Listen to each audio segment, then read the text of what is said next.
Educatina, el sitio de educación número 1 de Latinoamérica. Hola, bienvenidos a nuestros videos de ciencias políticas. Como están viendo en pantalla, en este tutorial les voy a contar qué es el anarquismo, ¿sí? Vamos a hacer un repaso sobre el anarquismo. En este video vamos a presentar un poquito, vamos a definirlo, y luego en otros videos seguiremos indagando sobre esta cuestión. Muy bien, decíamos que vamos a estudiar lo que es el anarquismo, por ende comencemos presentando al señor que estamos viendo en pantalla.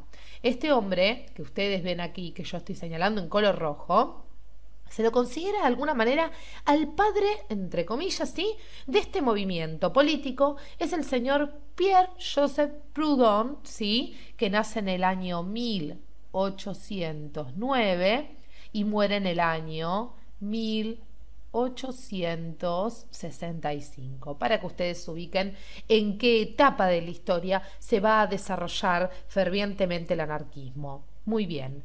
Se lo considera el padre del anarquismo, incluso les cuento que Proudhon tiene una obra llamada ¿Qué es la propiedad?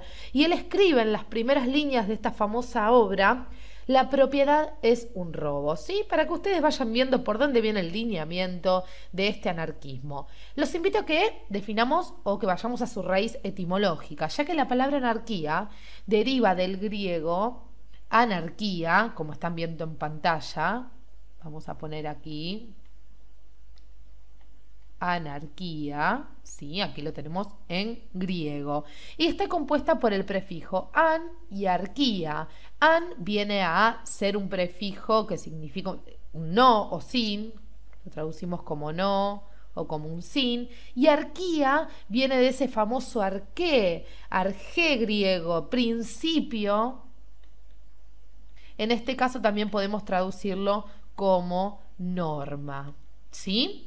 Entonces, de esta forma, anarquía se puede traducir como aquello desprovisto de principio, aquello que no tiene principio, sin norma. Lo vamos a traducir, para cerrar con esto, como ausencia de norma o autoridad, ¿sí? Pero sigamos adelante indagando sobre este anarquismo, porque el anarquismo representa una crítica radical contra todo orden existente, contra toda norma existente a nivel económico, contra los capitalistas, es decir, contra el capitalismo, el que considera una expresión suprema de la explotación del hombre por el hombre, perdón. Entonces, el capitalismo lo asocia directamente con la explotación humana. Ahora bien, a nivel político, el Estado representa el instrumento del que se vale la clase dominante para ejercer su dominio sobre la clase dominada, es decir, las clases populares, obreros, campesinos, artesanos. Incluso el Estado liberal, y por eso lo hemos marcado aquí, tras su pantalla democrática, dicen los anarquistas, no es sino más que un aparato coercitivo. Un aparato coercitivo, así es. Policías, jueces, cárceles, ejércitos, leyes, controlados, claro está, por las clases dominantes, siempre a través de las cuales éstas ejercen su presión sobre las clases dominadas, ¿sí? Poder político, económico, ideológico, lo estamos viendo también en pantalla. Les cuento que para el anarquismo todo tipo de poder, repetimos, político, económico, ideológico, contempla una enajenación del hombre.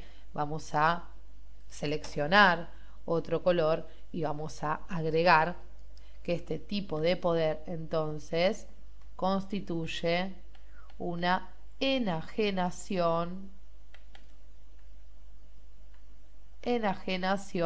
del hombre. Significa el dominio de unos individuos sobre otros. La separación entre gobernantes y gobernados entonces coloca inevitablemente a los primeros en una situación de prepotencia con respecto a los segundos, es decir, el dominante prepotea al dominado, incluso contra la voluntad de los propios protagonistas, es decir, de los dominados.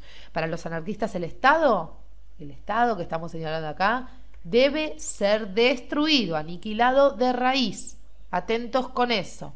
Entonces, vamos a tener que entender al anarquismo como aquel que critica radicalmente al Estado. Y junto con el Estado, dicen, tenemos que destruir todo poder político, económico, ideológico, ¿sí? Basta de esto y de esto.